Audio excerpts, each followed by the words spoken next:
political exile. Usually I would say thanks for reconvening in such a timely manner. I guess I skipped that one. But thanks for coming back from the coffee break. We'll try to stick to our schedule in this panel. And I'm pretty sure that we're expecting 3 wonderful presentations so that we can keep the momentum alive from this thoughtful and thought-provoking keynote speech in the morning. Our first speaker of the day is Wolfgang SCHELLENBACHER. He has a dual appointment at the Jewish Museum in Prague and at the Documentation Center for Austrian Resistance here in Vienna. So he's commuting between East and West in that order. And to revel a bit in the mystery,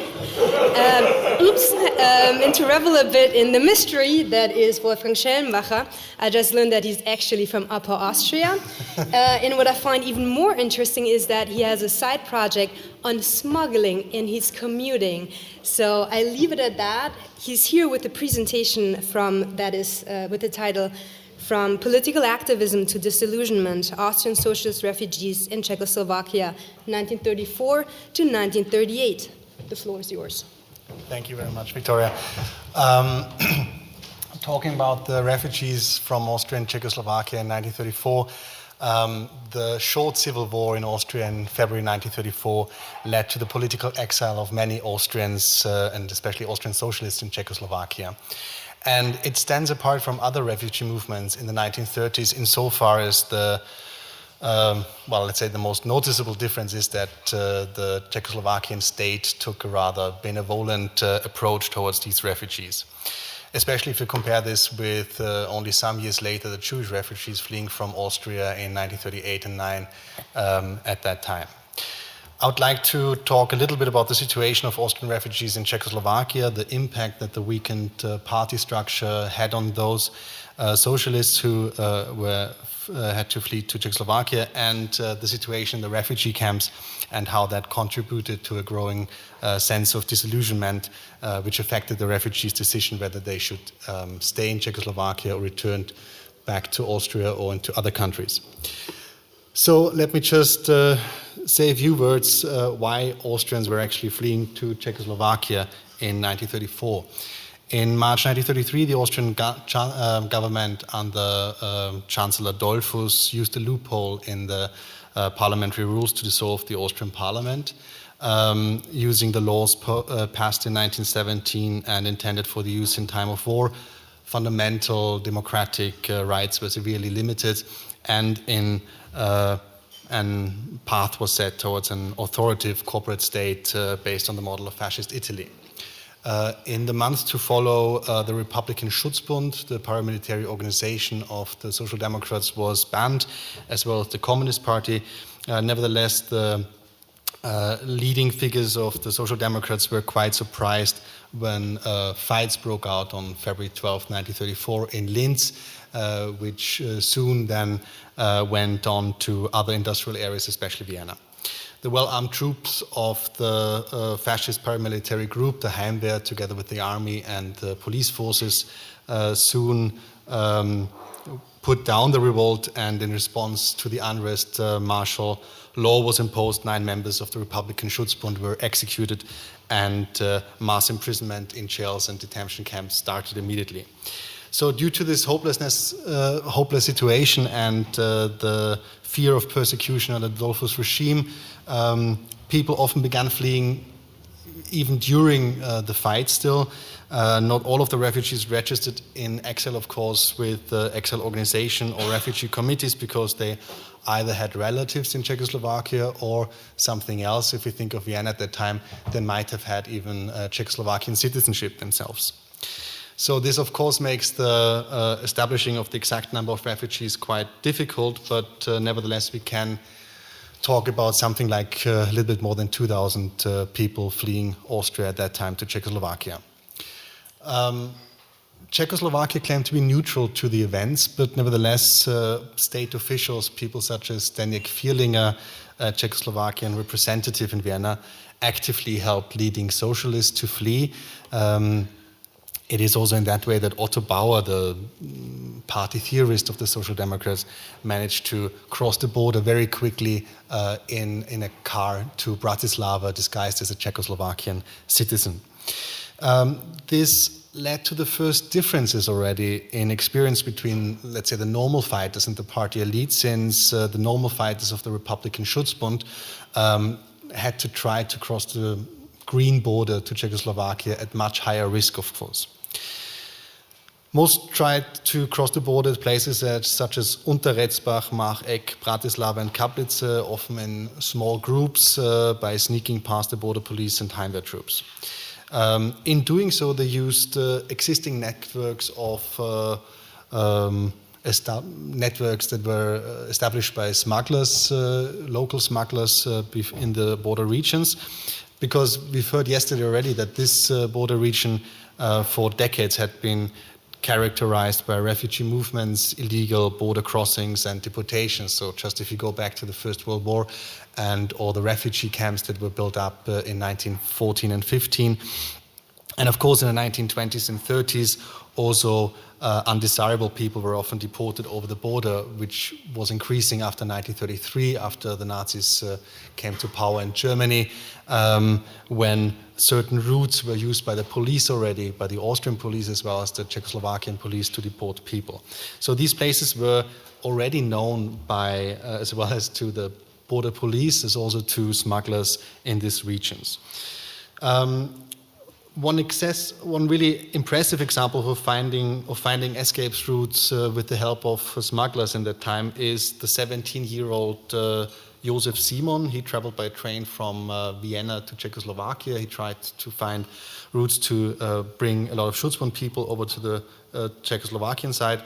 And it's almost funny that he goes by train and just by accident in his train compartment he finds himself with people like Ernst Fischer, who was later a leading figure of the Communist Party, Hugh Gaitskell, who was later leader of the Labour Party in Great Britain in the 1950s and 60s, but also, for example, Fritz Brügel, who is a librarian, diplomat, and for many Viennese people known as the author of the lyrics to the song Die Arbeiter von Wien. So you can see how many left-wing intellectuals at that time tried to flee. So he went over the border, and with the help of the German Social Democratic Party in Czechoslovakia, he got in contact with some smugglers. He wrote years later, I got in contact with people who, as were concerned with illegal border crossings. They were normal people, poor farmers who lived at the border and had obviously been supplementing their income through smuggling. We arranged how much the refugees would pay to the escorts. I think we agreed on 50 shillings. So after he checked out an escort route overnight, a contact point was established in a pub in Seefeld where refugees could report with a passport then. Meanwhile, the party elite around Otto Bauer and Julius Deutsch founded the Foreign Office of the Austrian Social Democrats, the so-called ALES, on 15th of February in Brno. And the aim of the ALES was not to rebuild the party structure, but rather to help the socialists who stayed behind in Austria financially, as well as providing them with propaganda. ALES and the Central Office for the Austrian Refugees in Brno helped many people to flee and found them contemporary accommodation. I will talk about this a little bit later still. And both of the Czechoslovakian Social Democratic parties supported the work of the Austrian refugee organizations. 2/3 of the fund came from the German Social Democrats, 1/3 from the Czech Social Democrats. This, of course, meant this help that was organized meant that already by March 1934, family members of those who had died in the fights in the February Civil War began to receive financial support. ALES also was quick to establish border posts organized by members of the Republican Schutzbund along the Czechoslovakian border to Austria. Such border posts were set up in Kaplice, Znojmo, Bratislava, Nova Bystrica, České Budějovice, and České Velenice. Around by the 25th of February, the border post at Znojmo reported on the establishing procedure for helping refugees. If a comrade is in jeopardy, investigations will be made into where he is, how serious the threat is, and, if necessary, he'll be assisted in reaching Znojmo border post. From here, he'll be supplied with a passport or papers for the border crossing and brought over the border. All other refugees who seek to make contact in other places will be accepted or rejected where they report. This was important to make sure that the legal crossing points don't become too popular, and so they could continue being used for illegal purposes. So we can see there is very soon an automatization of how to bring people over the border to Czechoslovakia. And this quickly established procedure also, of course, shows us how easy it was in the first weeks and months to cross the border into Czechoslovakia, and to raise the question how Czechoslovakia stood towards these refugees. Since that was not only to a lack of surveillance by Austrian border police, of course, but mainly due to the help of Czechoslovakian people. The illegal border crossings didn't escape, of course, the notice of Austrian authorities, who soon sent plainclothes criminal police over the border to see what the situation was. And the authorities then began to send regularly complaints to Prague. Christoph Höslinger mentioned this in some of his work. At the end of 1934, for example, the Austrian police reported that the political refugees were also being supported by local social democrat mayors in the border region, who were issuing Austrians with papers that allowed them to cross the border, for example. Several of these complaints would follow then by the Austrians, where they often attached also Czechoslovakian newspapers to show them that people in Czechoslovakia know about this, but the officials still don't do anything against it. In terms of press coverage at that time in Czechoslovakia, the liberal, the social democrats, and of course the communist press in Czechoslovakia was almost completely positive in the reporting of political migrants from Austria in 1934. The Catholic press, however, of course, supported the authoritative line taken by the Austrian state, and critical voices from the fascist circle around Linke in Slovakia became louder. At the time of high unemployment in Czechoslovakia, the strains placed on the labor market by further acceptance of refugees became a commonly mentioned issue. Many right-wing newspapers also suggested that there were many criminals amongst the refugees. Other media attempted to differentiate between real refugees and economic migrants or political subversives. So something that we can hear even nowadays, of course. The national conservative newspapers like Ludova Politika, for example, wrote on 28th of February, "Our republic is slowly becoming a paradise for all the refugees throughout Europe. To offer asylum to the innocent and persecuted is humane, and we are not against it. However, supporting and financing subversives at the cost of our own people who sit idly about in their tens of thousands is no longer a matter for the asylum laws." The leaders amongst the immigrants, amongst the Austrian immigrants, understood this position, and they found themselves in a very weird situation, because they issued all newly arrived refugees with leaflets, which they were advised about how they should behave in Czechoslovakia to not worsen their own situation. Czechoslovakia tried, despite their sympathetic attitude towards Austrian socialist refugees, to avoid any major diplomatic inconsistencies with Austria, and the shifting public view on the immigrants led to stricter laws that were imposed in the mid of the 1930s, especially in 1936. As these foreign relations then worsened, even the Social Democrat ministers of the Czechoslovakian Republic began slowly to distance themselves from the Austrian migrants. So, for example, in 1937, Otto Bauer was invited to the police headquarters in Brno and informed that the distribution on printed material was undesirable, and if he didn't adhere to this, they were to be expected reprisals. Having a look at the ordinary fighters now and the situations in camps, this is a lot about the labor situation of these fighters. Because unlike the party elite in Brno, the majority of the refugees from Austria were fighters of the Schutzbund, Republican Schutzbund, and lived in several refugee camps spread all over Czechoslovakia. The camps were subject to strict military discipline. This is shown in the rules of the camp in Hotseradi, showing the daily regime for refugees. The highest emphasis is placed on camaraderie and discipline. Wake up at 6 a.m. until further notice. If weather allows, all physically able comrades are ordered to take part in morning exercise at 7 a.m. Breakfast is at 8 a.m., roll call at 8:30, lunch is at midday, and until further notice, dinner is at 6 p.m. A series of threats, such as disbanding the camp leadership, brought an end to the timetable. The military discipline in these camps soon became less attentive to the party, and an important reason for this was the lack of perspectives of the Schutzbund fighters. The military struggle had been lost, and it was soon clear that there wasn't any chance to restart the fight in Austria at any time in the near future. Another factor was that the refugees weren't allowed to work in Czechoslovakia, which was, of course, a major problem for these working class people. And for many of these fighters who weren't member of the party elite, the only work they could have done and they could do was working together with the Allies illegally. So they undertook bringing propaganda material over the border. Then it took this work at the small border stations like in Kaplice, despite the risk of being caught and without being paid most of the time. This, of course, saw the volume of smuggled propaganda material rise sharply. Also for Allies, the communist organization and the legal work carried out was one of the most important, and this wasn't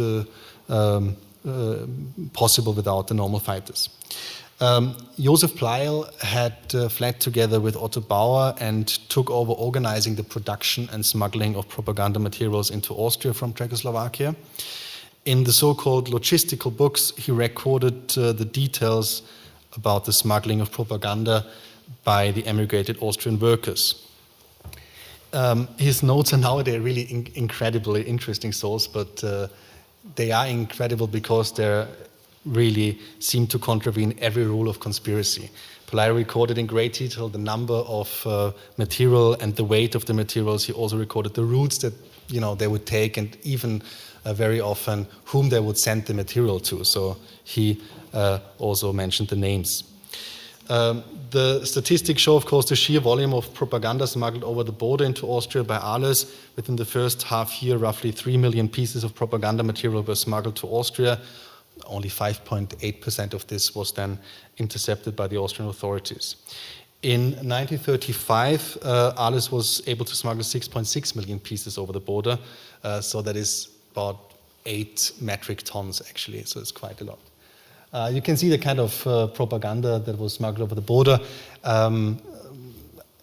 I also took an example just to show you why this was so bothering to the Austrian fascist state. If you look at the Lord's Prayer, for example, which I thought was quite funny.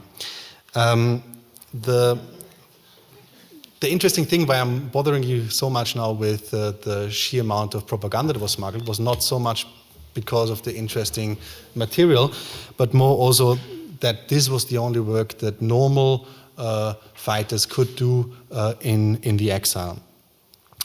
The border stations organized transporting the material over the border. The workers then cooperated with the smugglers, and for example, for 400 crowns, we know that around 20 to 25,000 newspapers from the border post to a depot in Austria was possible. The border station at Znojmo became the most important place, where 53% of the material was smuggled, followed by Bratislava with 25%, Kaplice with 10%, and other places still. As far as possible, the smugglers used buses, but really everything was possible here. The railways, often they smuggled by foot. They used ox-drawn carts, bicycles. They were wading across the river Morava. So really, all of this was happening at that time. An important issue is the weakened party structure of the Social Democrats, and especially the lack of money. And this is really an important factor also for the disillusionment of the ordinary Schutzbund fighters, as funds became ever tighter, and in terms of personnel, as the party hemorrhaged members of the Communist Party or the Nazi Party. Large portions of the remaining money from the Czechoslovakian Social Democrats was invested in supporting the revolutionary socialists in Austria with propaganda material and financial support. And many historians have emphasized that the large party funds of the Social Democrats were brought to Brno along with Otto Bauer, but the situation in Exile really paints a different picture. Already in mid-1934, the Exile organizations were turning people away due to the lack of funds. So if those seeking help were only likely to be imprisoned for several weeks or months, they were advised to return to Austria, serve their sentences, and continue their lives. Many of the refugees sought help, therefore, from other sources. As a letter to Arlest from the Committee for Jewish Refugees in Brno shows. They write, "Unfortunately, several Austrian immigrants have asked us for help as they have not been able to get any support from yourselves. We have, without a word, offered our help as it is our duty to help all Jews who find themselves suffering due to political circumstances. However, we cannot provide for active fighters. Isn't your party, on grounds of political conviction, obliged to help first?" So you can really see that they had to try basically other sources to get some money. Furthermore, the correspondence between the border stations about the distribution of financial means of those fleeing and the fighters left behind led to conflict within the organization. And you have a lot of correspondence where it's about a very small amount of money. There's an example where they used like so many letters, you have the feeling the stamps would have cost more than just giving them the money. A lot of correspondence because of a guy whose bike was taken by the border police, and they tried to get the bike back, and in the end they just say, well, borrow the money from some butcher in this town, we tried to pay him back at some point. But you can really see that the financial resources were very, very limited at that point. So what was the strategies and the reactions of refugees who didn't belong to the party elite in this situation?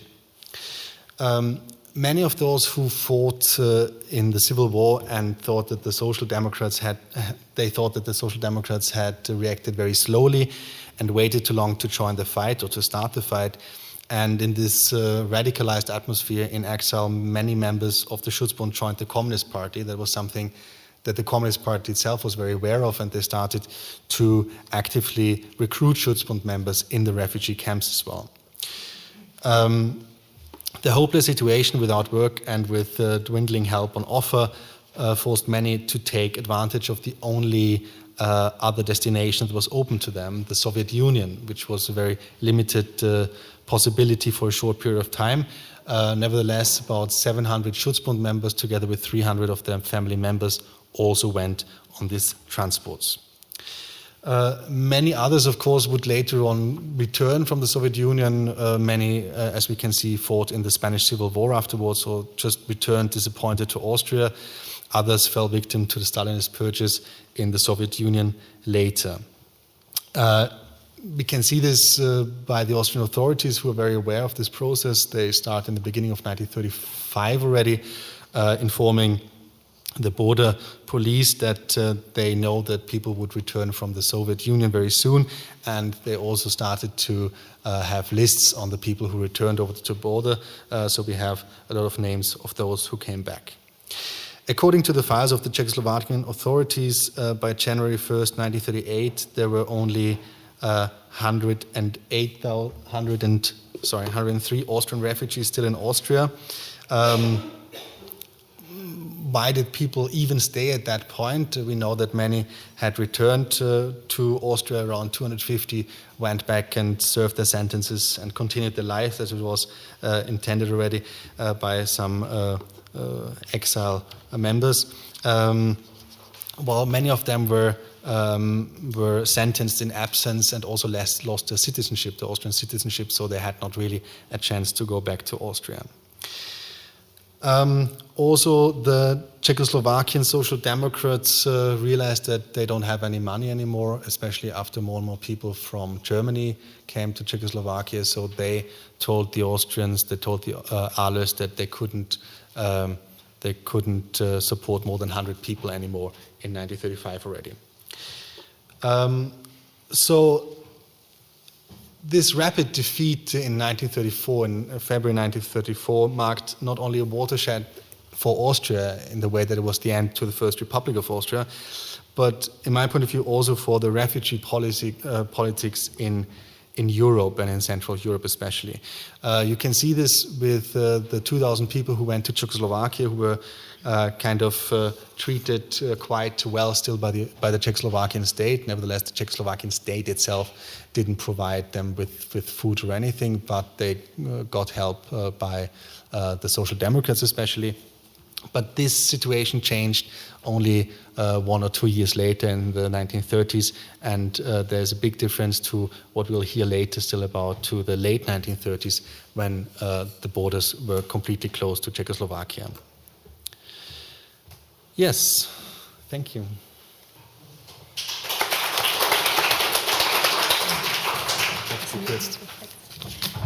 Thank you, Wolfgang, for this inspiring and interesting presentation and for creating a link at the very end again to the keynote with the mentioning of citizenship. Our second speaker of the day is Maria BYCHKOVA. She is working on her dissertation at the Hannover Hochschule for music, theater, and media. She has been doing research in primarily Prague and Moscow for the last 3 years, and now we're fortunate to have her here and present some of the results from her PhD project. The floor is yours. Thank you very much. And I would like to thank also the organizers for inviting me as musicologist, because it's a great experience, a great interdisciplinary experience. So, but my paper is in German. Die sogenannte russische Emigration der ersten Welle kam infolge der Oktoberrevolution und des Bürgerkrieges in Russland nach Deutschland. Neben den anderen Ländern wurde Deutschland von vielen Flüchtlingen als neuer Lebensmittelpunkt gewählt. Für dieses Land sprachen nicht nur die geografische Nähe zum ehemaligen Russischen Reich oder eine gewisse kulturelle Nähe, sondern auch die Inflation in Deutschland und billige deutsche Währung. Der Höhepunkt des Einreisens von Exilanten nach Berlin wurde 1923 erreicht. Nach unterschiedlichen Angaben lebten in diesem Jahr bis zu 600.000 Russen in Deutschland und davon ca. 160.000 in Berlin. Aber nach dem Abschluss des sogenannten Vertrags von Rapallo im Dezember 1922, als Sowjetrussland von der Weimarer Republik offiziell anerkannt wurde und der kurz danach durchgeführten Währungsreform, verließen viele Immigranten das Land wieder, weil diese politische Änderung und Finanzreform eine erhebliche Verschlechterung ihrer rechtlichen und wirtschaftlichen Lage bedeutete. Dementsprechend konzentrieren sich die meisten kulturellen Ereignisse im sogenannten russischen Berlin auf eine sehr kurze Zeitspanne, etwa 5 bis 6 Jahre. Über 350.000 Menschen ist eigentlich die Bevölkerungszahl einer mittelgroßen Stadt. Aber die Struktur dieser imaginären russischen Stadt in Berlin war sehr ungewöhnlich. Wie der oft zitierte deutsche Diplomat Wippert von Blücher schrieb, war ein Zitat: Das russische Immigrantentum in Berlin eine Pyramide, von der nur noch die Spitze übergeblieben war. Es fehlten die unteren und mittleren Volksschichten, die Arbeiter und Bauern, Handwerker und kleine Kaufleute. Stattdessen waren Offiziere, Beamte, Künstler, Politiker und Mitglieder der alten Hofgesellschaft vertreten. Zitat Ende. Diese spezifische gesellschaftliche Struktur spiegelte sich im kulturellen Alltag wider, weil diese Menschen einen entsprechend hohen Anspruch aufs Kulturleben in Form von Konzerten, verschiedenen Veranstaltungen und Ausstellungen hatten. Die meisten Flüchtlinge konzentrierten sich in den Bezirken Charlottenburg, Wilmersdorf und Schöneberg. Noch genauer gesagt in einem Dreieck zwischen dem Nollendorfplatz, Prager Platz und Zoo. Diese Dichte an russischsprachigen Menschen verstärkte den Eindruck einer sogenannten friedlichen russischen Invasion, wie dies ein deutscher Journalist bezeichnete. Charlottenburg wurde ironisch in Charlottengrad umbenannt. In den Schaufenster Deutsche Hauptstadt konnte man den Schild "Wir sprechen auch Deutsch" oft sehen. Gleichzeitig gab diese Koexistenz auf einem begrenzten Territorium die Möglichkeit, eine enge Gemeinschaft zu bilden oder eine Diaspora zu bilden. Es ist eine relativ verbreitete Meinung, dass das russische Berlin ein isolierter Mikrokosmos war, dessen Bevölkerung in sich geschlossen und von der Außenwelt abgegrenzt lebte. Diese Meinung wurde ursprünglich von den Immigranten selbst geäußert, vor allem von den Schriftstellern, und in der Literaturforschung verbreitet. Allgemein gilt die Literatur immer noch als Schwerpunkt der russischen Exilforschung, dessen Aspekte schon ziemlich gut untersucht worden sind. Ich möchte mich meinem Fach entsprechend auf den anderen Facetten der russischen Exilkultur konzentrieren, vor allem auf dem Musikleben der Immigranten. Es besteht ein wesentlicher Aspekt, der russische Musiker im Exil von anderen Immigrantenkünstlern, vor allem von Schriftstellern und Dichtern, unterscheidet. Und zwar die überwiegende Abwesenheit der Sprachbarriere in Musik. Dementsprechend hatten russische Musiker die Möglichkeit, in die deutsche Musikszene einzutreten und ihre deutschen Kollegen gegebenenfalls sogar ersetzen. Diese Tatsache könnte einerseits darauf hinweisen, dass russische Musiker in Berlin größere Integrationschancen hatten als ihre Kollegen aus dem Literaturbereich und konkurrenzfähig waren dementsprechend. Andererseits kann behauptet werden, dass russische musikalische Migration in Berlin sich auch deswegen nicht so einzigartig ausgeprägt hat wie die literarische, weil sie sich weniger isoliert und in sich geschlossen entwickelte.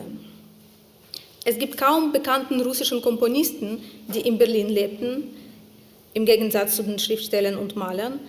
Stattdessen wurden zahlreiche Institutionen ins Leben gerufen, die unterschiedliche Profile hatten, zum Beispiel Konzertagenturen, Verlage, künstlerische und pädagogische Institutionen und so weiter. Ein sehr wichtiges Merkmal des russischen Berlins war der Netzwerkcharakter seines Kulturlebens. Dieses Netzwerk entstand in den unzähligen Kooperationen, die sich in zwei Richtungen entwickelten. Einerseits zeigen sich diese Beziehungen in der Zusammenarbeit innerhalb des Immigrantenkreises. Dabei gewinnt die russische Kultur im Exil natürlich eine zentrale Bedeutung für die Exilanten. Und sie stellen sich eine Aufgabe, diese Kultur weiterzuentwickeln. Infolgedessen konzentrierten sich bestimmte Organisationen und Kulturvertreter auf die interne Zusammenarbeit mit russischen Musikern besonders stark. Das charakterisiert natürlich das Verhältnis zwischen diesem Teil der russischen Gesellschaft und dem deutschen Publikum, zeigt aber keine Begegnungen, keine Berührungspunkte, in der keine Kooperationen, deswegen werde ich diesen Aspekt heute nicht im Detail betrachten. Wie Archiv- und Pressequellen belegen, gab es auch viele Kooperationsversuche zwischen russischen Immigranten und ihren deutschen Kollegen oder bestimmte Interaktionen mit dem deutschen Publikum. Im Folgenden möchte ich auf einigen Beispielen diese Spaltung illustrieren und dabei versuchen, die Ursachen bzw. die Motivation der Exilanten sowie der Deutschen anzusprechen. Das Interesse von russischen Immigranten an der Zusammenarbeit mit den deutschen Künstlern hat meiner Meinung nach zwei wesentliche Gründe. Erstens, die vorhandene kulturelle Infrastruktur war für die Immigranten unverzichtbar. Ein Kultur- und Konzertleben konstituiert sich bekanntlich nicht nur durch Künstler und Publikum allein, es bedarf auch einer ausgeprägten institutionellen Struktur, zu der zum Beispiel Spielräume oder Konzertagenten, Presse, Verlage und so weiter gehören.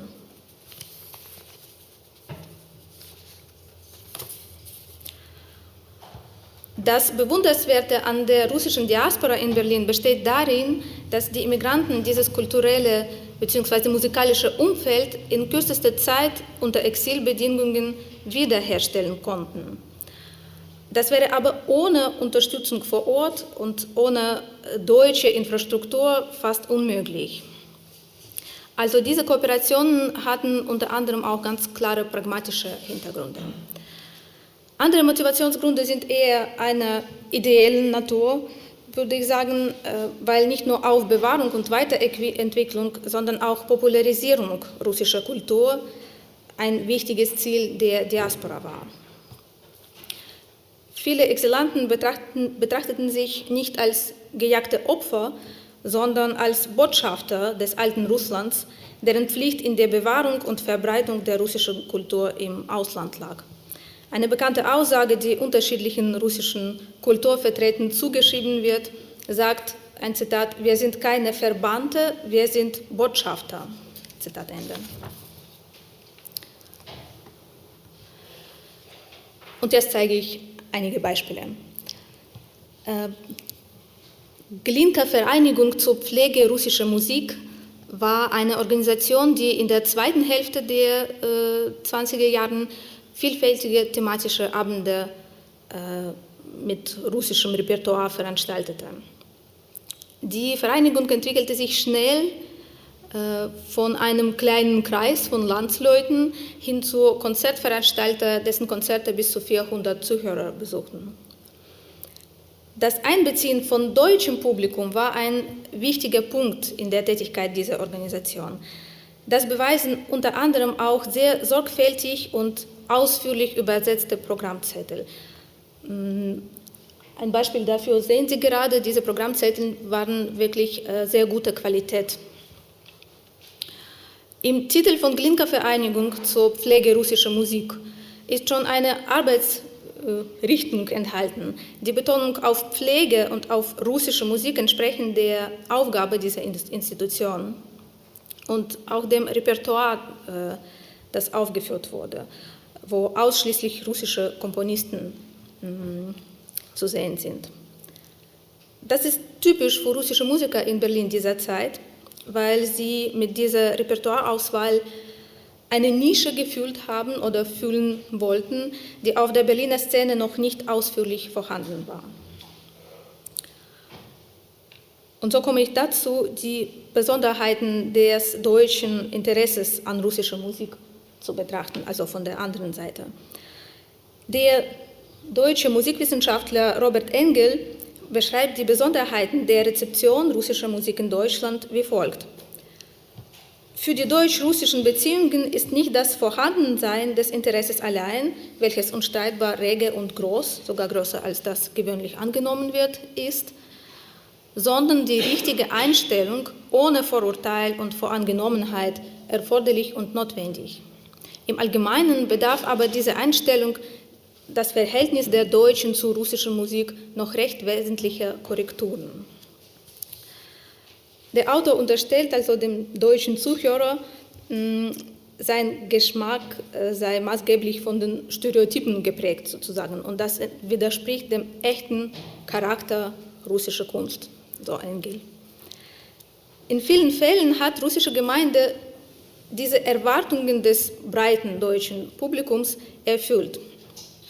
Das demonstriert zum Beispiel der Gründungsprozess eines russischen Theaters in Berlin und wie dieser Prozess in der Presse betrachtet wird. Zu Beginn ihrer Tätigkeit wurden die russischen Theater von der Berliner Öffentlichkeit mit großem Interesse und Enthusiasmus angesehen. Zum Beispiel schrieb zur Eröffnung des Theaters Blauer Sarafan 1919 die Zeitung Berliner Börsenkurier, dass dieses Unternehmen, ein Zitat, unter Ausschaltung jeglicher politischen Tendenzen dem Berliner Publikum die russische Kunst nahebringen sollte. Zitat Ende. Diese russische Kleinkunstbühne am Nollendorfplatz soll, das ist wieder ein Zitat aus der Zeitung, soll vor allem die Hauptgebiete der besonders dem deutschen Publikum bekannten russischen Kunst pflegen. Das Ballett, den Romanzenvortrag, den Zigeunerchor und das Balalaika-Orchester. Zitat Ende. Obwohl das kein spezifisch musikalisches Beispiel ist, spielt Musik im Theaterunternehmen eine sehr wichtige Rolle, vor allem in diesen Veranstaltungen der Kleinkunstbühnen.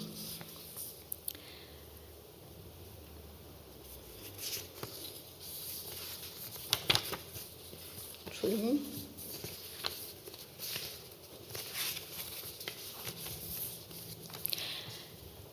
Es ist erstaunlich, dass diese Veranstaltungen von deutschen Zuschauern besucht wurden, obwohl die ganze Vorführung auf Russisch stattfand. Der Autor der Rezension kommentiert auch dieses Problem überraschend tolerant.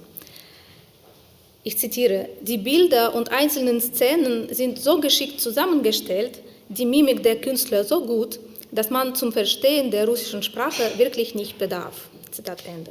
Also das ist eine schon fast euphorische Rezension, würde ich sagen. Eine weitere Rezension beschreibt die Programmvielfalt in diesem Theater.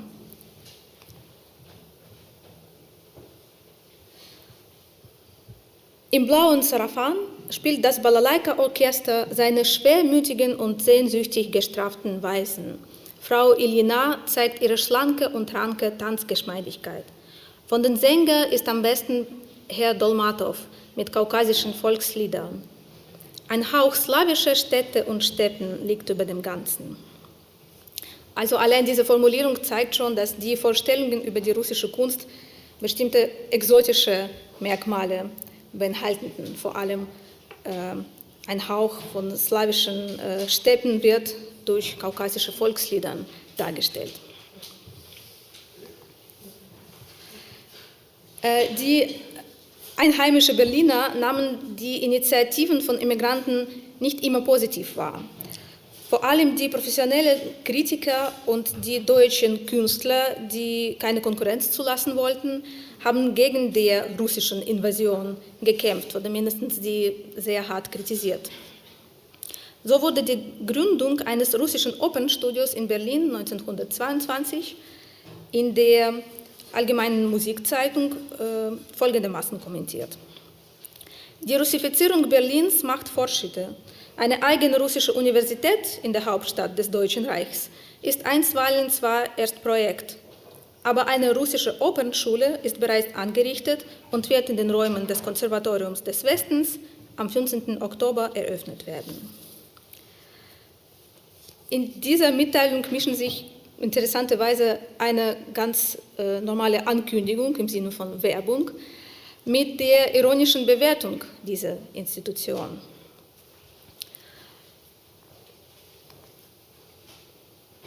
Die Reaktion von deutschen Theaterkünstlern auf die Initiativen russischer Kollegen, ein weiteres russisches Theater zu gründen, war dagegen sehr negativ. Zum Beispiel, um die Konzessionserteilung ans russische Theater in Berlin zu verhindern, schrieb der geschäftsführende Direktor des Deutschen Bühnenvereins, Dr. Baron zu Pultlitz, an die Theaterpolizei, dass er, ein Zitat, in der Gründung derartiger russischer Theater eine schwere Gefahr für die Berliner Theaterbetriebe sieht. Zitat Ende. Seine Kollege aus der Genossenschaft Deutscher Bühnenangehörige behauptete, dass durch den Vertrieb eines russischen Theaters den anderen Berliner Theatern ein erheblicher Abbruch getan wird und damit auch die Existenz der deutschen Schauspieler gefährdet werden kann. Hier können Sie noch ein weiteres Zitat sehen, dass man diese Konzessionerteilung überhaupt verhindern wollte. Ich komme zum Fazit. Die Struktur der Immigrantenszene in Berlin war sehr heterogen, wie ich schon sagte, und sehr vielfältig war auch die Rezeption der russischen Kunst oder russischen Kulturtätigkeit seitens der deutschen Bevölkerung. Somit ist die Frage, ob und wie diese zwei Gruppen der Gesellschaft interagiert haben, nicht eindeutig zu beantworten. Die vorhandenen Quellen zeigen mehrere Zwischenstufen und Besonderheiten in dieser Zusammenarbeit. Da die Bestandszeit des russischen Berlins historisch bedingt sehr kurz war, sind die Auswirkungen dieses kulturellen Austausches nicht sehr offensichtlich. Doch bei genauer Betrachtung werden die subtilen Spuren des Kulturtransfers sichtbar. Ich bedanke mich.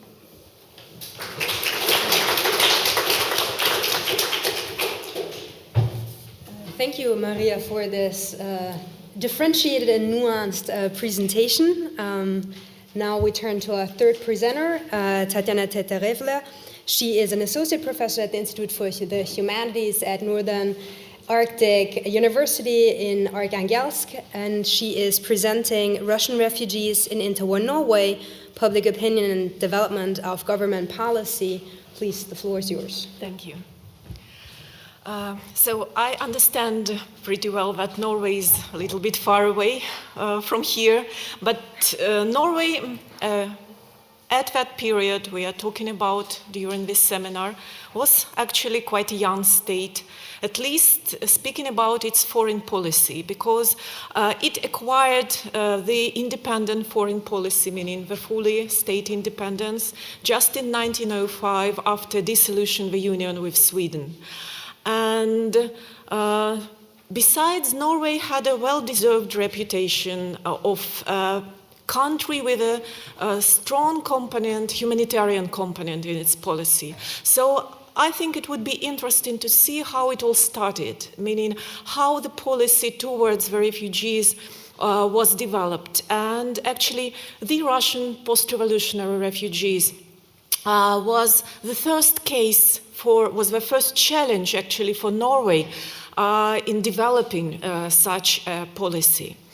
So we can define several factors that influenced on public opinion towards the refugees and development of the policy, meaning decision-making process. First of all, it was the factor that Norway was quite a young country, meaning with quite a young independent foreign policy. It was quite young as an actor in international relations. So this period was characterized by looking its place in international relations in Europe, in developing the concept of Norwegian foreign policy. And it was not an easy way, because it was the time of the First World War and Norway and Sweden were formally neutral, but by 1917 it was more and more split inside Scandinavia between Entente and the Central Powers. So Norway tried to look, and certainly these issues of population movement and participation in some activities were considered to be an instrument to find a place in international relations. The second factor was a sort of self-representation of Norway, its self-perception, what was called by Thomas Hull and Eriksen as romantic nationalism, meaning this Norwegian nationalism was formed by on the one hand, by national narrative as a country founded on the premise of ethnic and cultural homogeneity on the one hand, and on the other hand, it was formed by the values associated with the equality and long-cherished democratic traditions. So, and that had a direct influence on how to treat the people coming to the country. Certainly, it is quite an important question how these ideas were translated into the politics towards the refugees.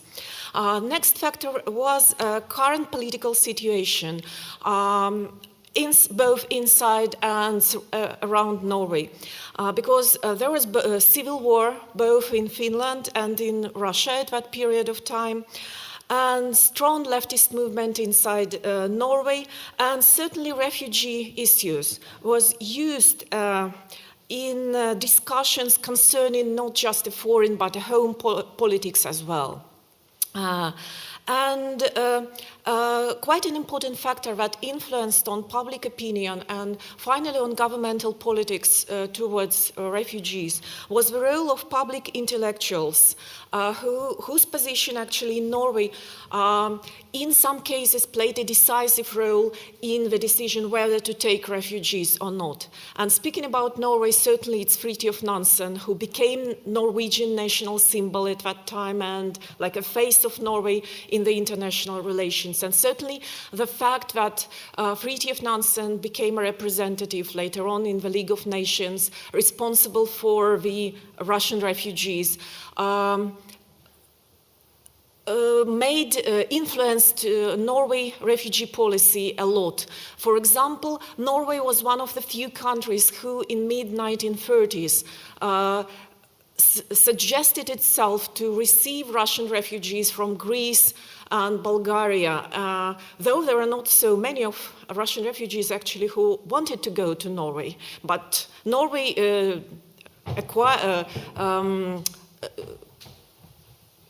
told about its will to accept at least 100 Russian refugees. So that was a sort of quite an interesting initiative. And speaking about how the politics was developed, certainly we need to see a gap between these general ideas on how Norway positioned itself in international relations, how Norwegians saw themselves on their self-image, and legislation, how it was developed in 1917, 1920s, and political practices, because as we shall see, they differed from these legal norms and legal procedures, and sometimes quite considerably. So the first time when Norway faced the problem or the issue of Russian refugees was as early as September 1918, when Finland appealed to Norway as to the other Scandinavian countries to take some Russian refugees, some Russians from its territory. Finland at that time faced about 20,000 Russian refugees. Most of them were illegal. And we can find the requests from Finnish bureaucracy who actually wrote that we have so many Russians that we couldn't feed them. So there was an appeal to accept some Russians. And in Norwegian press and in the parliament there was a discussion whether to take these refugees or not. And first reaction was naturally negative. Norwegian government on the base of, I quote, difficulties with housing and food supplies, suggested Finland to apply to France and Great Britain. However, Great Britain decisively refused to take any Russian refugees, but it suggested the aid for the countries who would take them. So, using this as an argument, Norwegian government made a decision to accept some of the Russian refugees. So in October 1918, the governments of both Norway and Sweden decided to accept some refugees from Finland, but on the condition that Great Britain, that they would receive some material financial compensation from the Great Britain. So the final figure, the final number was not so big because Norway decided to take 200 of Russian refugees from Finland. In Norway, the special committee for receiving Russian refugees from Finland was established. And there were some quite noticeable persons, at least in Norwegian scale, that entered this committee. Among them was a professor of Oslo University, Olaf Brock, who was the only translator of Russian literature in Norway. He translated Leo Tolstoy and Fyodor Dostoevsky and was a great fan of the Russian culture, and later on he promoted a lot Russian culture in Norway. In December 1918, a committee published an appeal to the public asking to start a money collection for refugees relief. But the sum was not considerable, and certainly it was not enough to accept all the refugees. So finally, it was just 161 persons who moved to Norway from Finland in 1918. Refugees arrived to Norway by a small group from 3 to 14 persons from January to June of 1919. They were settled in small pensionates near Oslo, and they in fact were interned, though it was not officially declared that they were interned.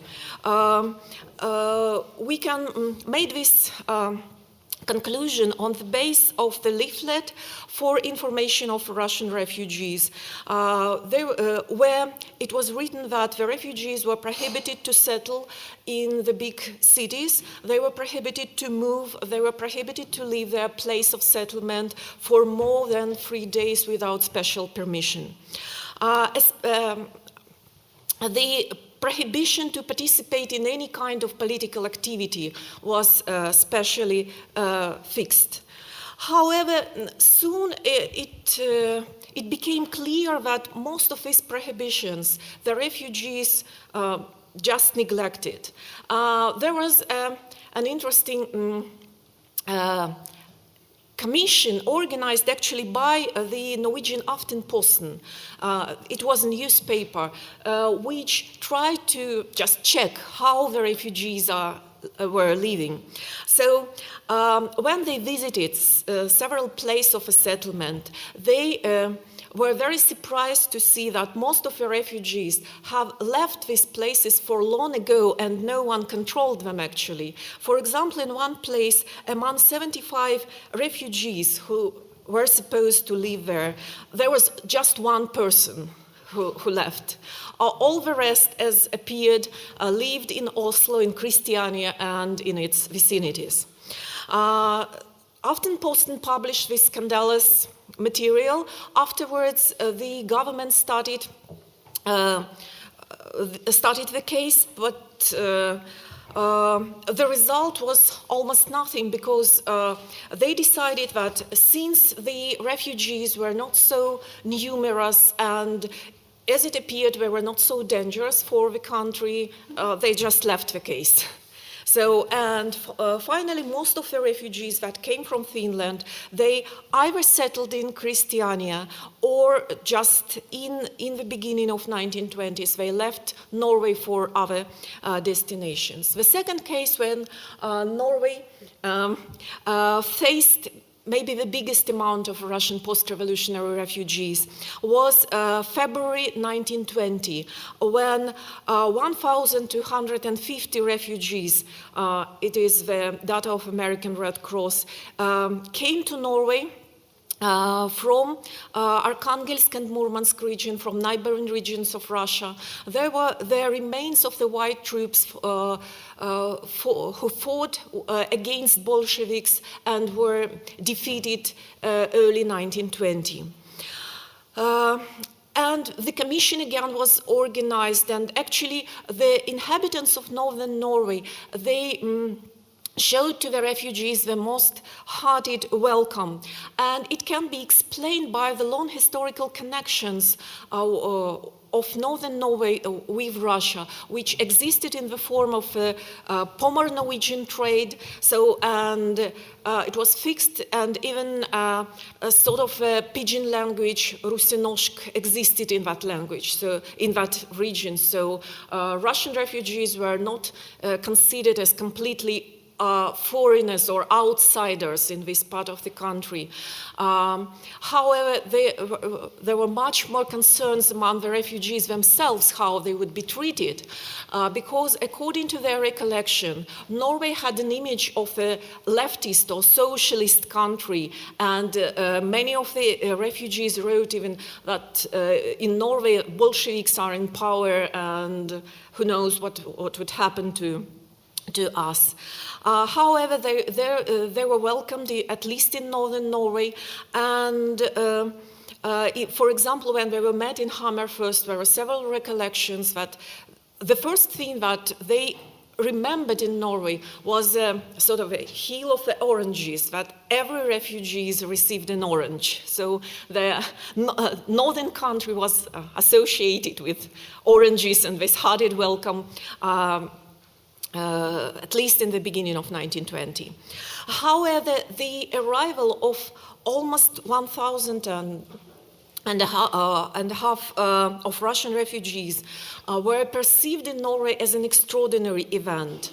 And during 2 months, Norwegian newspapers almost every day published information about how the refugees were settled and how many of them are going to stay in Norway. And actually, the longer the stay of refugees lasted, the more concern we can see. There were some charitable actions that took place in Oslo and in some other towns. However, since as early as March 1920, we can see more and more negative response for refugees, Russian refugees being in the country. Refugees were interned in southern Norway, where certainly the acquaintance with Russians were not so big, and actually there were a lot of protests among local peasants. And among them was such an interesting pretext that guarding the military camps where refugees were settled just remove labor force from agriculture. And it's like when in spring, when the labor force is especially needed in agriculture, our men are going to guard these Russian refugees, and this guard is not effective since these outsiders, as it was written in one of the appeals, are still just wandering around. So this case of outsiders wandering around was quite typical in these appeals, like a fear of strangers being in this previously quiet countryside. And that certainly influenced on the decision of during the parliamentary and government discussions on how to deal with Russian refugees, because it was decided that Norwegian government would apply to as many countries as possible to take the Russian refugees. So the refugee problem was considered in Norway as primarily temporary problem that should be, almost no one expected that refugees would settle in the country, that they would either return, be repatriated to Russia, or would be transported to some other countries, because as it was said during one of the discussions, Norway didn't have resources to settle refugees. Actually, an active part in settling this refugees problem were refugees themselves, because in February 1920, General Miller established a special commission for the Russian refugees, both in Norway and Finland. They had some finances evacuated from Russia, so they proposed that these finances would be used by the Norwegian government to settle the refugees, at least for some time, in the country. This temporary commission for the Russian refugees, organized by the refugees themselves, actually was active till June 1921. So during the period that they had money to supply the refugees. And then its activity stopped, and during this time most of the refugees were evacuated from Norway, but some of them still settled in the country, and by the end of 1920s there were 158 persons that arrived in February 1920 and who settled in the country. So they joined those Russians who came to the country by other routes and also left in the country. Actually, there was no, during 1920s, there were no definite or consolidated opinion on how to deal with the refugees legally, because in some cases they were treated as foreigners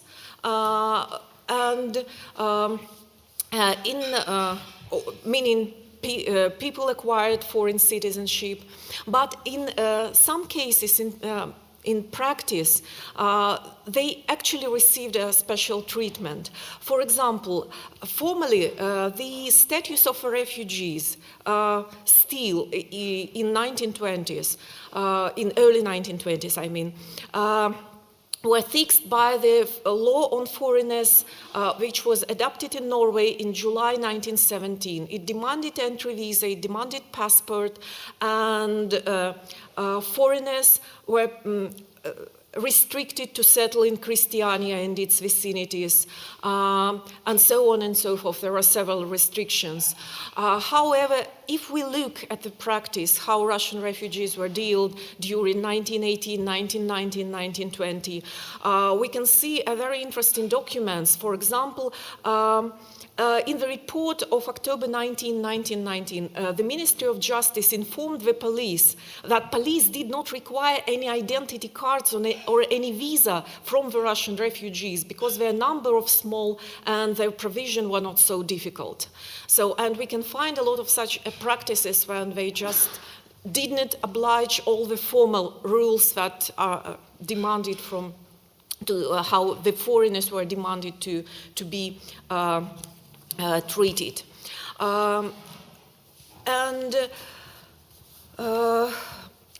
However, speaking about naturalization process, there also, if we can see some special treatment while we're speaking about refugees as a temporary event, when these humanitarian reasons became prior to some legal restrictions. But speaking about naturalization, these legal restrictions were prior.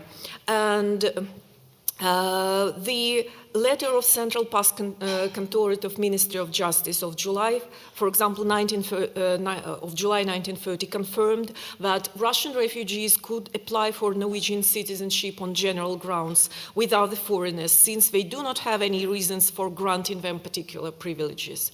So in many cases, this attitude that there is no grounds for any particular privileges, for any particular protection on the refugees, still was in national legislature even in 1930s.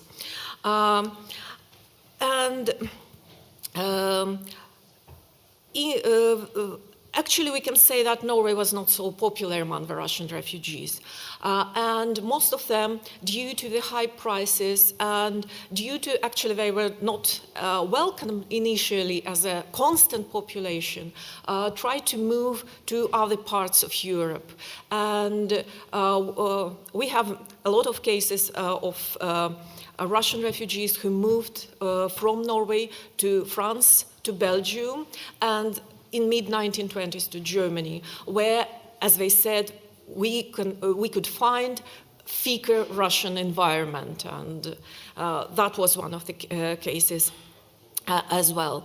But those who stayed in Norway, they actually were naturalized by the end of 1930s. 1930s. And this process of formal legal naturalization, meaning acquiring citizenship, often accompanied with changing surnames. And that's also an interesting details because there are several cases of Russians changing their surnames on typical Norwegian surnames, meaning that they try to be Norwegians not by just their formal affiliation, but by the name as well. So the formation of the system of refugee acceptance was not so easy at the very beginning, and in general we can say that it was built primarily on personal attitudes, on personal authority more than on and on everyday practices more and on formal legal and institutional basis. However, it changed slowly changed during late 1920s, 1930s. And actually the first case when this newly formed system of acceptance and treating the refugees was challenged by both ethnic and political prejudices was the case of Leon Trotsky. But I won't comment on that because my time is over. Thank you.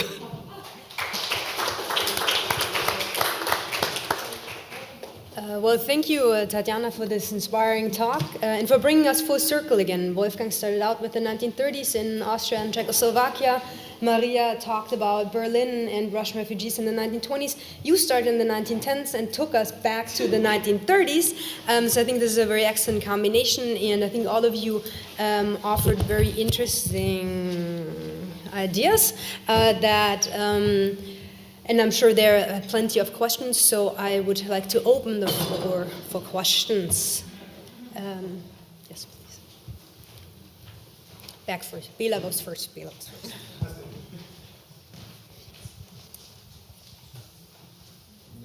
Okay, thank you for the presentations. For me, there was an amazing link between Norway and Czechoslovakia, which sounds surprising.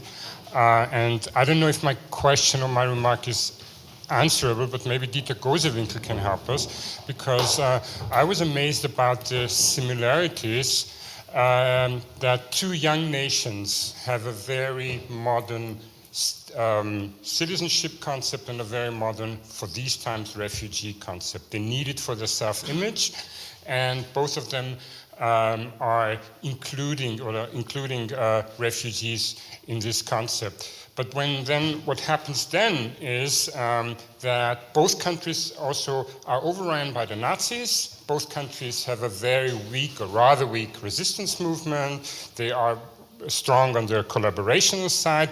And what happens then, and this is my question basically, today both countries are not the forerunners in modernizing the concept of citizenship, of refugee policies.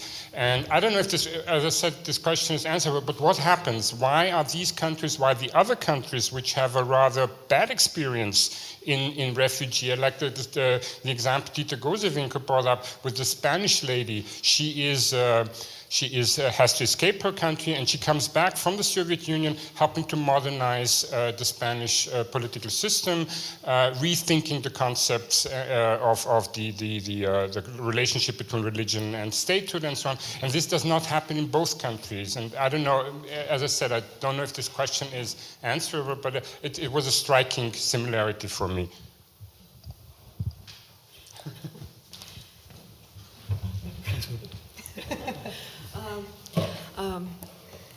Actually, thank you for the interesting question. Certainly it's more for thinking further than just for an immediate answer.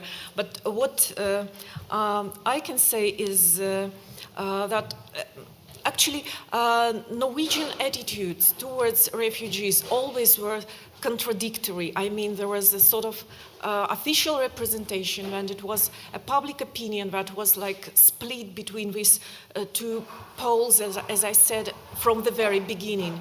That meaning that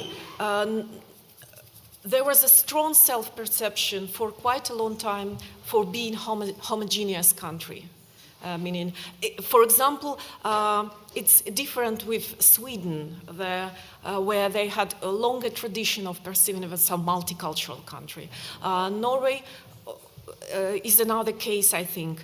And on the other hand, this tradition of being egalitarian and democratic country, and I think that these were poles that influenced strongly.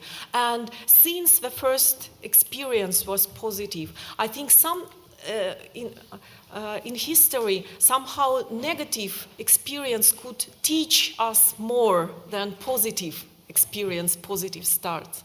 Because when you need to clean your mistakes, then you can move forward faster when you just have a very smooth start. So, and I mean that Norway actually changed its refugee policy in 1960s, 1970s, when it accepted a lot of refugees. But still, this perception, I mean, as a small country, I think it's influenced on the concept of citizenship, and the high level of social protection as well. But it made citizenship quite a close membership. Well, thank you, Bela. I obviously cannot answer your question. That would be ridiculous to try to even. Because of all the things that happened after 1945 as well. And I mean, there are so many aspects we should have in mind. So since I cannot answer your question, I'll try to, argue against it rather. I just want to say one thing. I think we have to have in mind that the refugee concept in Czechoslovakia, or the concept of asylum, isn't that clear at all. I think it's much more about certain people within the country and within the government, especially, like this example of Zdeněk Vierlinger, but of course Social Democrats who were in the government who tried to help. But if we go on the level of the law, this is very open and it's very unclear who is an asylum seeker. And people are talking about asylum, but no one knows exactly what it is. So I wouldn't say that there is a very defined way of who should have asylum and even who is an asylum seeker. I have two questions. First for Dieter Gosewinkel, the second for Wolfgang Schellenbacher. The first question is a more general. It's something which troubles me, and you have described how citizenship becomes the major form of political membership, political organization in the 20th century, as a membership in the state, and also you have discussed people who were excluded from this membership. And I wonder if we can also think about other actors, non-state actors, imitating citizenship practices throughout the 20th century, especially for groups that are excluded from this state membership. In particular, I'm asking myself whether relief organizations, Jewish and non-Jewish, when they're assisting people who are formally or informally excluded from the services of the state, whether they are actually trying to replace them, to substitute them. So for people who are caught somewhere in the no man's land or beyond. So can we actually think about imitation of what comes with citizenship by non-state players? And to Wolfgang, I have a little bit more specific question, and that is, I very much like this your description of trafficking people or smuggling people across the Czechoslovak-Austrian border, and I wonder if you could elaborate on how this is influenced by the fact that this is a new border. I mean, and especially if, for instance, you would be able to compare it to similar practices that were going on across the Czechoslovak-German border, roughly at the same time and roughly for the same purpose. So what does it mean that this is a new border which still is not so firmly embedded in the mental maps of many people? What does it mean that there are a lot of connection, family called a connection or other connection across this border? People knew each other. And also, the other side of the border, on the Czechoslovak side, is largely German-speaking. So if you could elaborate on this a little bit. Shall we answer? Yeah. Yeah, thank you. Thank you, Michael, for your question. May I ask what you mean by imitating?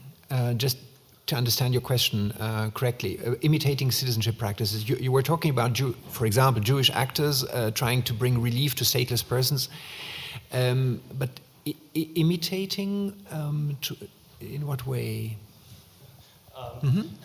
Just to understand. This is a little speculative, but I was also thinking in the context of the growing significance of social rights for citizenship, so that they're actually providing this kind of assistance, but they're also providing identity paperwork. We can also think Nansen passports and things like that. So it's okay, thank you.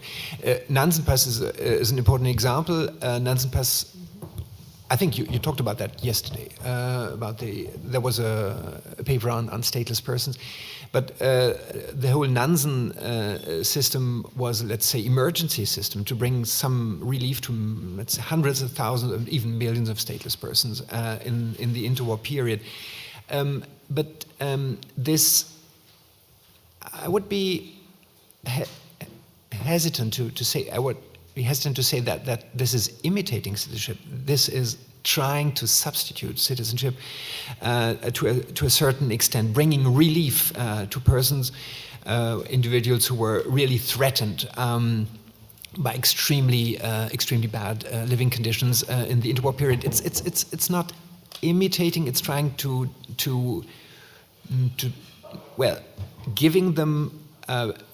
giving them the Nansen pass as, let's say, a small substitute for what identity papers meant, bringing them social relief without being able to give them social rights. They gave them social relief, but not social rights. And I think this simply made the big difference. They didn't get any, let's say, Rechtssicherheit, security of their legal status. They brought relief, and to some extent in a structural analogy to what citizenship rights meant, but they couldn't provide them with real rights. And this was the problem of the interwar period. Real social rights, and most of social rights, were reserved for citizens, and that meant a very sharp exclusion at that time.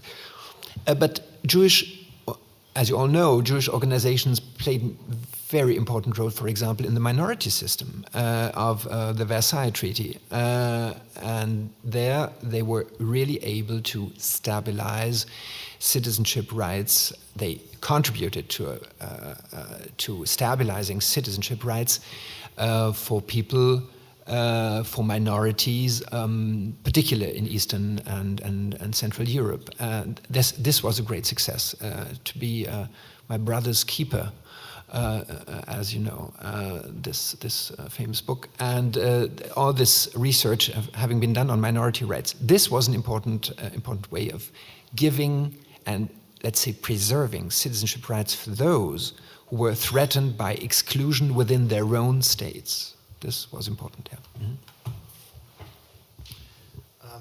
Thanks, Michael, for your questions. I think there's a lot to say about differences between Austrian refugees and German refugees, of course.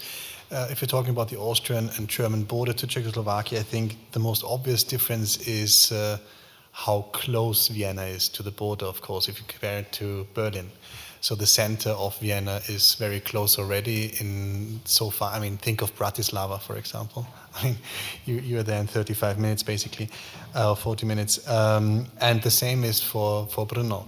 And I think this whole area also is important because the border region of over the German border in Czechoslovakia, which was also German-speaking, of course, many parts, were not seen as the center of where people wanted to go. Many moved on to Prague for Vienna and these Austrian people. Brno, for example, was a center, and Bratislava was a center. So there's a big difference, of course, than where people fled to and how they experienced the border, of course. especially when we talk about the new border, and that was a little bit your second question, the new border between Czechoslovakia and Austria. I think it has an impact, of course, in many ways.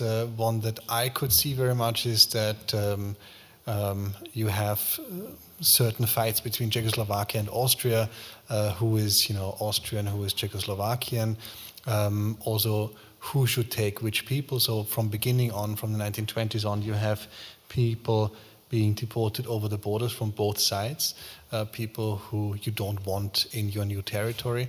So I think with this new border, from beginning on, there's a different kind of fight who belongs to Austria, or more actually, who should be excluded from either Austria or Czechoslovakia, more than within Germany, as far as I can see.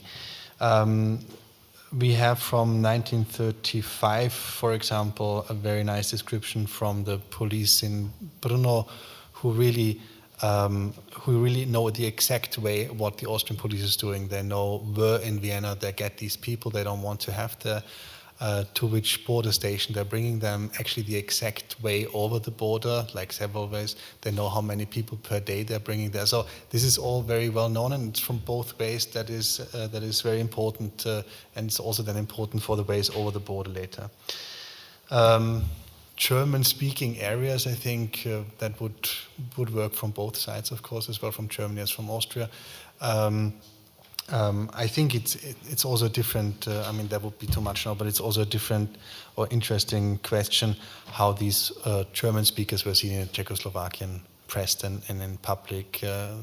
It's also quite interesting then later that sometimes that they're seen as people who don't want to integrate because they don't want to learn the Czech or Slovak language. So again, something which seems very modern nowadays. But yeah, you have this argument there as well. I think Ita and then obviously Tucker. Thank you. So 2 quick questions, one for Tatiana and one for Dieter. So in what way do you associate the self-image of the Russian refugees to the relative success of assimilation in Norway? In the way that you said that they began to think of themselves as Norwegian, and did Norway even consider this as a matter of policy and how the Russian refugees perceive themselves? So that's one question. And to Dieter, you talk about the state in a very general way, and to pick up on what Michal said, were there different attitudes within the state apparatus? For example, was there a difference between those, for example, for the Ministry of Interior or other organizations? And you say, I think you mentioned or you wrote in the abstract that this will also be the case in the future. So would it be in fact the same way?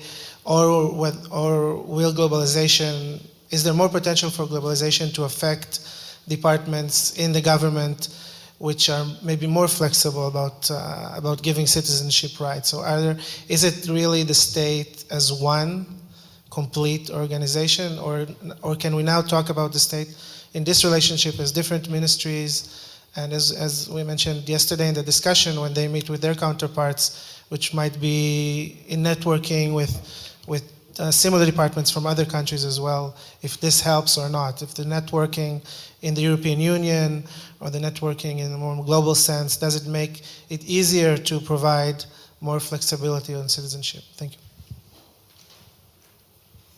Okay, thank you for your question. It's actually quite a complicated issue, self-perception, because you need enough personal sources to study it. But what I can say, what I can conclude reading the letters of those who acquired Norwegian surnames, it actually depends, because there was a sort of a collective myth in Russian post-revolutionary diaspora that the Russian immigrants should be as much isolated from the host countries as possible. So it was a different way of self-representation and choosing Norwegian surname. For example, if they wrote to their Russian compatriots, they could explain it by practical reasons, that it would be easier to find job, it would be easier to settle somewhere in a small city, in a small town if you have Norwegian surname. But at the same time, when we try to explain their identity, they would like speculate that certainly they have some closeness to Russian culture, but they are not Russians like live in Russia, or they are not Russians like those who even live like in Paris and in Berlin. We can see this difference that we Russians live in as they told, as they describe themselves, small province of the diaspora. We are not like those who are living in the capital, because we are surrounded by another environment, and certainly we have some, as they wrote, they had some Russian identity, but it was different, not just from Russianness in Russia, but from Russianness in Paris and Berlin. Yeah, thank you, Itai, for your question. In fact, I was talking about the state in very let's say, abstract way, in an even ideal type way, and looking at it as if it's an ahistorical entity, which is not. You have to historicize, let's say, state action and the state from its beginning. And there, I would really agree that state, in looking at Europe, second half of 20th century and after 1989, and in the course of globalization, is changing. It is changing. It's not the same as, let's say, the security state, the closed welfare state, as it was at the beginning of 20th century. And this makes a difference. This makes a difference because, always looking at Europe, I'm not talking globally now, if we look at Europe, for example, the European Union in the process of transnationalization plays an important role. I left out the question of union citizenship. Union citizenship is one, let's say, institutional result of transnationalization, and a very important new institution to bring rights to European individuals. There, the state and the nation state is, let's say, withdrawing and giving its capacity of ensuring rights, of delivering rights to another institution, which is the European Union. That's one important change. But I would also say that the effects of globalization and human rights discourses have a certain and lasting effect on the openness of modern states, so-called nation states in Europe. It means that naturalization practices, that the openness towards migrants has to be different from the state at the beginning of the 20th century. And this for reasons of international law and for reasons of, let's say, lasting results, persisting results of human rights discourses. These are two important domains where, let's say, the process of changing state actors and changing attitudes has an impact on, let's say, the function and the form too of modern statehood in Europe at the beginning of the 21st century. Discussions within the state, and this is another question, I was looking now at the external question, within the state there always have been, let's say, different attitudes within the state. I had the chance to look very carefully at the German states, looking at the German Federation throughout 19th and 20th century, where different interests of the Ministry of Interior and economic interests always were competing. And if we look at globalization processes now, and if you look, for example, at the German case, the security interests and, let's say, controlling interest of the Ministry of Interior is competing with, let's say, economic demands, economic desire of, let's say, Wirtschaftsministerium, economic ministry, and strong associations of German entrepreneurs who want more integration and more migration, whereas the Ministry of Interior is trying to control. There is always different attitudes within the state. And the question is, what's the result? And the result can be different, and it does change over time. Okay, so we have two more questions, Abby Tucker and Raphael. We have three. I just see two. We have three.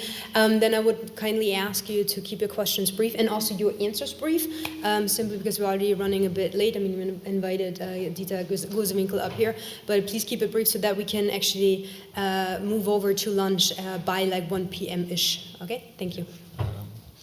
My question goes to Professor Gosewinkel. I would like to hand over a question from Mr. Raschke from yesterday to you. The question is, what kind of state is the National Socialist State?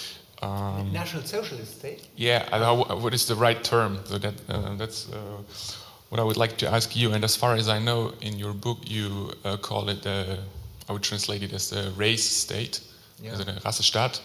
Yeah. And it was part of my thesis yesterday that I argued with Franz Neumann when he said that a state cannot be found on race, or on what is the German idea, the National Socialist idea of race. And his understanding, Neumann's understanding of this state was, as you know, influenced by Thomas Hobbes and Max Weber. And you mentioned in your contribution, you mentioned two aspects that are, as far as I see it, the complete opposite to this understanding. You mentioned this National Socialist hierarchy, and within the people on the bottom of this, not more than not just didn't deserve any more security by state, they should have been eliminated. And the second point, it's nearly the same, that you said that the race citizenship, if you would like call it this, as far as I see it, doesn't stop with inclusion and exclusion. It adds a third part, it adds elimination. So my question is, would you still call this a state, or what is the right term? Professor Gosewinkel, I hope you don't mind if we collect the other two questions, Sure, so that we can continue. Could we collect the other two questions too? Thank you. Thank you. This is also for Professor Gosewinkel. It seems that the model you present is fairly Eurocentric, in the sense that if you think about a number of communities that have existed that have had very little to do with the state, and therefore the concept of citizenship was fairly insignificant there. I think, for example, of Chinese in East Asia, places like the Philippines, Malaysia, or Armenians around the Mediterranean, or Jews once they arrived at British Mandate Palestine. Citizenship status didn't really matter at all there, as long as the communities were sufficiently large and had very little to do with the state. Secondly, the relationship between nation and citizenship, if you think about the United States, there is no such relationship. In the United States, there's no relationship between nationality and citizenship. These are two entirely different concepts, and there's hardly a concept of a nation. Finally, you suggested that class stopped playing a role with the collapse of the Soviet Union. Now, arguably, and here I admit I'm walking on a limb here, with the new populism, we have new class-based concept of citizenship. That is, there are people who tend to be losers from globalization, tend to be welfare dependent, both in the political sense that states within the European Union that receive more welfare are more xenophobic, and within each society, the lower classes, the ones who are more dependent on welfare, are more xenophobic. And that class-based concept of citizenship, the attempt to exclude possible competitors over welfare, is something that seems to be emerging, not just within each nation, it even seems to emerge a kind of solidarity between populist movements in different countries that seems, I mean, that they would, of course, dissolve the European Union, but until then, they seem to have a lot of solidarity with each other. Let's say the National Front in France with similar movement in the Netherlands and the Brexit people in the UK and so on. So it's kind of seems to be an emerging, something that may be emerging right now.